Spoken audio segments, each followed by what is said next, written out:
Maybe you clicked on this out of curiosity, or maybe, without realizing, you were looking for a quiet place where words take their time and silence is part of the conversation. I wrote this story carefully, like stitching together memories, hurt, and little discoveries, hoping that somewhere in it, you might see yourself. If that happens, even for just a moment, stay. Listen for as long as you'd like, and if you feel like leaving a trace, you can. It doesn't have to be much. Sometimes a simple "I'm here" in the comments, or sharing it with someone who might need it, is enough to make all the difference. I'm Alex. I run a small catering business in a mid-sized town in Oregon. I'm not rolling in money, but over the past few years, I've managed to build a decent reputation, mostly through networking and a handful of lucky breaks. One of those breaks came from the Harrisons. The Harrisons are, well, if you ask around, people will tell you they're the family in town. Nice house on the hill, spotless cars, front page smiles at every charity gala. They sponsor the annual 4th of July fireworks, sit on the board of the Community Arts Center, and their Christmas lights look like something out of a Hallmark movie. You know the type. I first met them when I catered a Chamber of Commerce luncheon. They made a point of introducing me to a few good people to know, and I landed 2 steady contracts from that. I was grateful, still am, so when an envelope with their return address showed up in my mailbox last month, I figured it was another networking opportunity. Inside was an embossed invitation to the annual community charity dinner, hosted at the downtown historic hotel ballroom. The kind of event where you rent a tux or a floor-length dress, where every handshake could turn into a business lead if you play your cards right. The Harrisons were headlining it this year, which meant the guest list would be packed with local officials, business owners, and people who like to be seen supporting a good cause. But as I pinned the invitation to my fridge, I remembered something I'd overheard at the farmer's market the week before. 2 vendors chatting about how the Harrisons were bending over backward for Madison again. His office was in one of those renovated brick buildings on Main Street, the kind with glass doors and a lobby that smells faintly of fresh paint and espresso. I parked out front, juggling my portfolio and a to-go cup, when the door swung open. A woman stepped out. Medium height, wearing a dark wool coat despite the mild weather, collar turned up.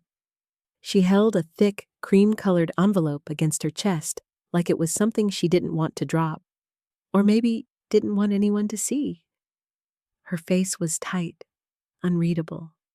She didn't glance around, didn't slow down, just walked briskly toward the corner, boots clicking against the sidewalk.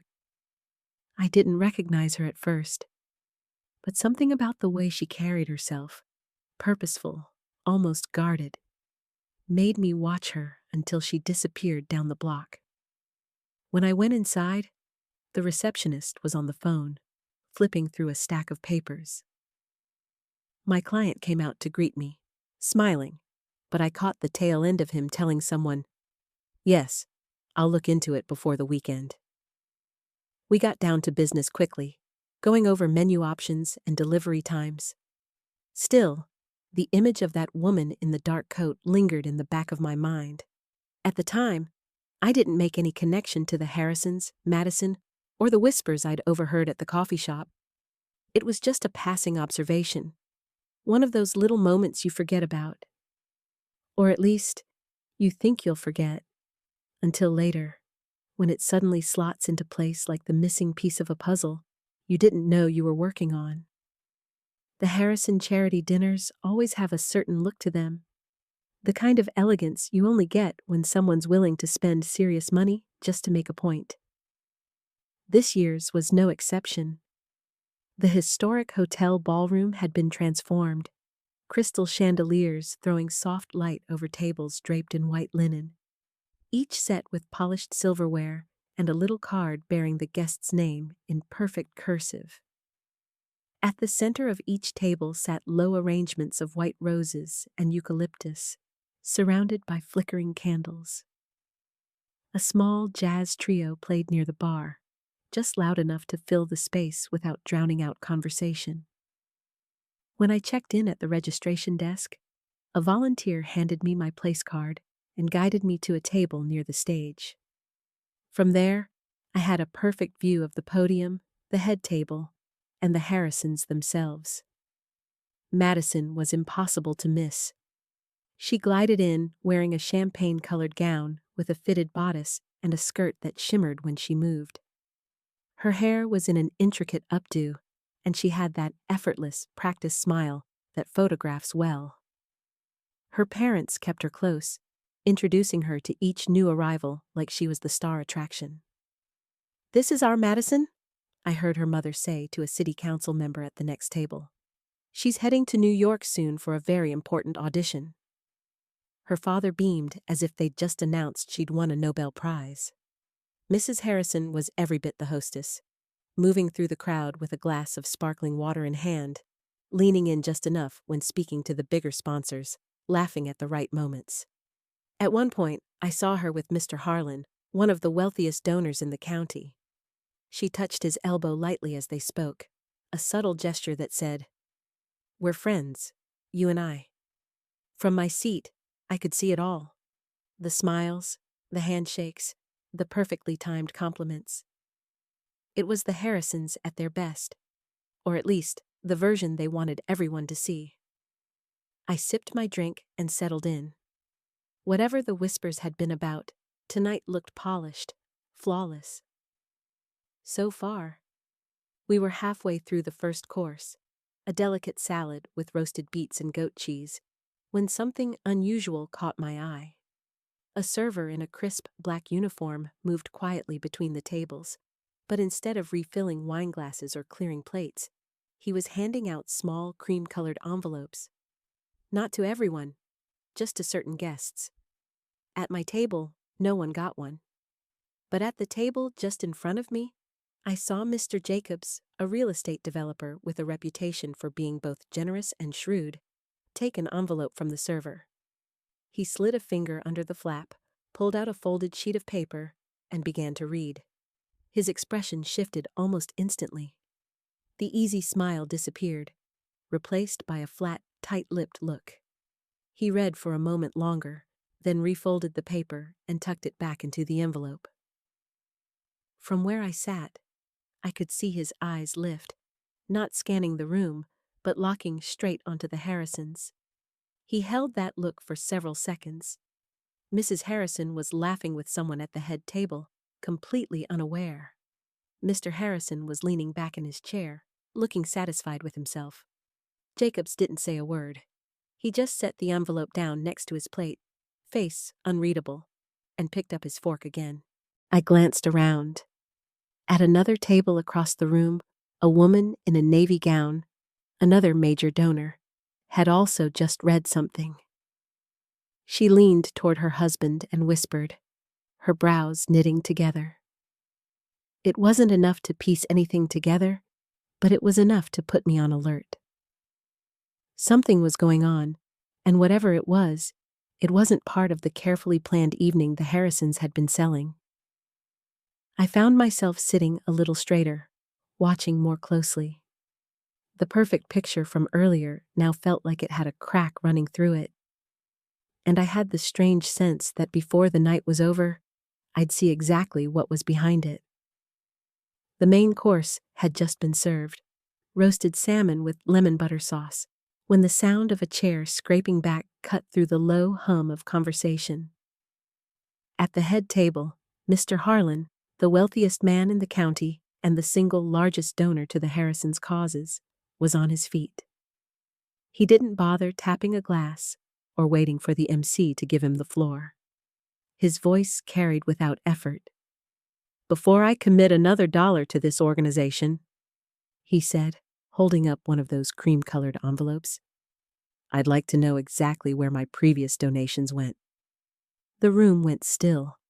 Forks hovered halfway to mouths. Conversations froze mid-sentence. Even the jazz trio faltered for a beat before picking up again softly. From my seat, I could see Mr. Harrison's posture stiffen. Mrs. Harrison's smile didn't vanish, but it thinned, like she was trying to hold it in place by force. Harlan unfolded the paper inside the envelope, a neatly stapled packet, and let it hang at his side for everyone to see. Because, according to this, he continued, a portion of the funds earmarked for the youth arts program were instead used for home renovations and personal travel. The air changed. It wasn't just quiet. It was heavy. Around the room, I caught murmurs starting up. Used charity money to redo their kitchen, someone behind me whispered. Madison's trip to Miami came out of the foundation's account, another voice muttered from the next table. I glanced at Madison. She was frozen, wine glass in hand, but her jaw was set like she was daring someone to say her name. Then, as if on cue, a younger man at a table near the back called out, "And what about the personal loans under other people's credit cards? Should we be asking about that too?" All at once, the energy in the room shifted from polite confusion to open suspicion. People leaned toward each other, speaking in low tones, eyes darting toward the Harrisons. I didn't know exactly what was in those packets, but it was clear enough. Whatever glossy image the Harrisons had built was starting to unravel, and it was happening right there, in front of everyone.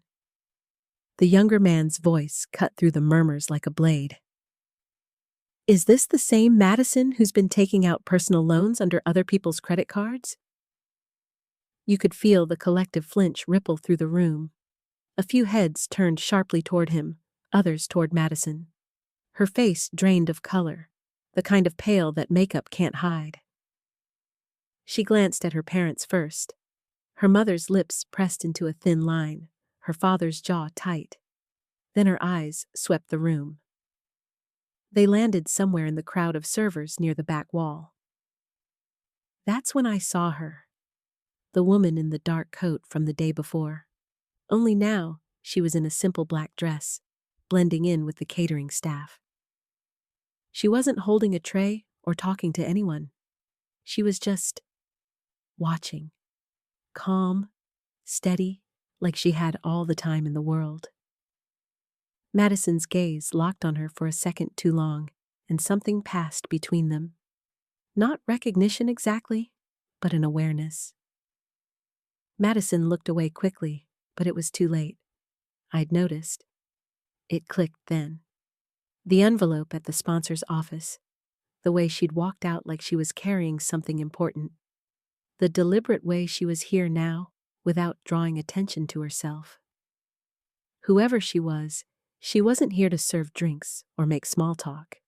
And judging by Madison's reaction, she might have been the reason this whole night was starting to go sideways. I leaned back slightly in my chair, suddenly more interested in the servers at the back of the room than the main event on stage. Something told me the real story of this evening was standing right there, quietly watching the Harrisons' perfect image splinter in front of their closest friends and allies. It happened so fast, most people didn't even realize she wasn't part of the staff until she was already halfway to the stage. The woman I'd been watching, the one from the sponsor's office, the one Madison had zeroed in on, stepped out from the edge of the room and walked straight toward the head table. No microphone, no announcement, no hesitation. She reached into a black tote slung over her shoulder and pulled out a plain white envelope. Without a word, she set it down in front of Mrs. Harrison. From my seat, I couldn't see everything, but the Harrisons weren't exactly being subtle. Mrs. Harrison glanced at the envelope, then opened it. Inside was a single sheet of paper, an invoice, crisp and folded, and a yellow sticky note attached. Even from across the room, I could hear the woman's voice, low but clear enough for the nearest tables. "At least he can move forward, can you?" Mrs. Harrison's face went rigid, like someone had just poured ice water down her back. Mr. Harrison leaned over, read the note, and his expression matched hers. Flat, pale, tight. I craned my neck and caught enough of the invoice to read wheelchair in the item description. Then I saw the name. Liam. Madison's head dropped. She stared at the tablecloth like it could swallow her whole. Around them, the sound of camera shutters and phone clicks popped like distant fireworks. People were no longer pretending not to watch. The woman didn't wait for a reply. She turned, walked down the steps, and kept going, slipping out through a side exit without a backward glance. The Harrisons stayed frozen in place for a beat too long, and in that pause, the image they'd worked so hard to project, all that polish, all that control, felt like it had just shattered right there under the ballroom lights. By the time I got home that night, the story was already out in the wild. Someone, probably more than one someone, had posted photos and video clips from the dinner to Facebook and Instagram. The quality wasn't great, but the audio was clear enough. Mr. Harlan's question, the murmurs about renovating their kitchen, and that moment when the woman handed over the envelope. The local news site had a headline up by morning. Prominent family accused of misusing charity funds. Complete with a still shot of the Harrisons under the ballroom lights, their faces caught somewhere between shock and fury. By noon, I'd heard that 2 of their biggest corporate sponsors had pulled out. The annual dinner was already being quietly referred to in the past tense by people on the Chamber of Commerce board. The Arts Center issued a statement saying they would review all financial arrangements with the Harrison family. Translation: we're cutting ties before this burns us too. And Madison? Word spread fast in the performing arts community. The New York audition she'd been bragging about? Rescinded. No official explanation, but I knew enough about how those circles worked to guess. Nobody wanted their brand associated with the Harrisons right now. In a town like ours, reputation moves in one of 2 speeds. It either builds slowly over decades, or it collapses overnight. Watching it happen to the Harrisons was like seeing a house of cards go down in a single breath. And somewhere out there, the woman in the black dress, the one who'd started this whole domino effect, was probably watching it all play out, just like the rest of us. A few days after the dinner, I was driving through one of the quieter neighborhoods on the edge of town, dropping off an order for a regular client. I turned down a side street and slowed when I realized where I was. The modest, single-story house with the neatly trimmed yard looked familiar. It took me a second to place it. The woman in the black dress. I wasn't planning to stop, but as I rolled past, I caught a glimpse of movement in the driveway. She was there, pushing a wheelchair down the short ramp from the front porch. In it sat a boy, maybe 8 or 9, with sandy blonde hair and a grin so wide it looked like it could split his face in 2. The wheelchair was new. Shiny metal frame, bright blue accents on the rims, exactly the kind of detail you'd choose if you wanted it to feel special. He laughed as she spun him gently in a circle before letting him coast forward on his own. She kept a hand hovering near the handle, ready if he needed her, but she didn't stop him. The scene couldn't have been more different from the ballroom a few nights earlier. No chandeliers, no gowns, no camera flashes. Just a kid in his new chair and a mom who'd made it happen. I drove on, but that image stuck with me. People think revenge is about the big, dramatic blow-up, shouting matches, public scenes. But watching that moment, I realized something. The most devastating revenge is often silent. It's letting the people who tried to diminish you see, with their own eyes, that you're moving forward, while they're the ones stuck standing still, watching everything they built crumble. Maybe you clicked on this out of curiosity, or maybe, without realizing, you were looking for a quiet place, where words take their time and silence is part of the conversation. I wrote this story carefully, like stitching together memories, hurt, and little discoveries, hoping that somewhere in it, you might see yourself. If that happens, even for just a moment, Stay. Listen for as long as you'd like, and if you feel like leaving a trace, you can. It doesn't have to be much. Sometimes a simple "I'm here" in the comments, or sharing it with someone who might need it, is enough to make all the difference. I'm Alex. I run a small catering business in a mid-sized town in Oregon. I'm not rolling in money, but over the past few years, I've managed to build a decent reputation, mostly through networking and a handful of lucky breaks. One of those breaks came from the Harrisons. The Harrisons are, well, if you ask around, people will tell you they're the family in town. Nice house on the hill, spotless cars, front page smiles at every charity gala. They sponsor the annual 4th of July fireworks, sit on the board of the Community Arts Center, and their Christmas lights look like something out of a Hallmark movie. You know the type. I first met them when I catered a Chamber of Commerce luncheon. They made a point of introducing me to a few good people to know, and I landed 2 steady contracts from that. I was grateful, still am, so when an envelope with their return address showed up in my mailbox last month, I figured it was another networking opportunity. Inside was an embossed invitation to the annual community charity dinner, hosted at the downtown historic hotel ballroom. The kind of event where you rent a tux or a floor-length dress, where every handshake could turn into a business lead if you play your cards right. The Harrisons were headlining it this year, which meant the guest list would be packed with local officials, business owners, and people who like to be seen supporting a good cause. But as I pinned the invitation to my fridge, I remembered something I'd overheard at the farmer's market the week before. 2 vendors chatting about how the Harrisons were bending over backward for Madison again.